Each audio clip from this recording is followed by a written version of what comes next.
So some of my top recommendations for these high plasticity clays. Number one is the amendments that we're going to use. Add compost. Compost, compost, compost. Our shredded leaves, our leaf molds, those types of things. Grass clippings, mulches, cover crops, and keep your feet off the planting beds.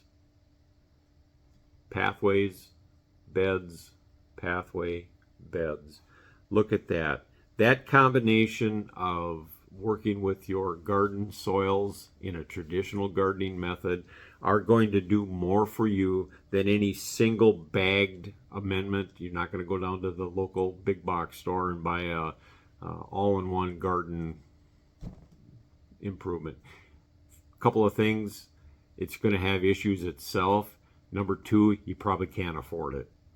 Okay, you're not going to go out and take a couple 100 square foot garden and say, I'm going to go out and buy a bunch of pre-mixed potting soils and put into my garden and cure all my problems.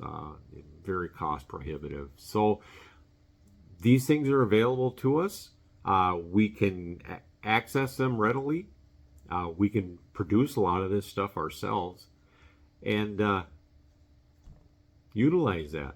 So let's think about what we can do to make the soil better and eliminate the things that make our soil worse. Hey,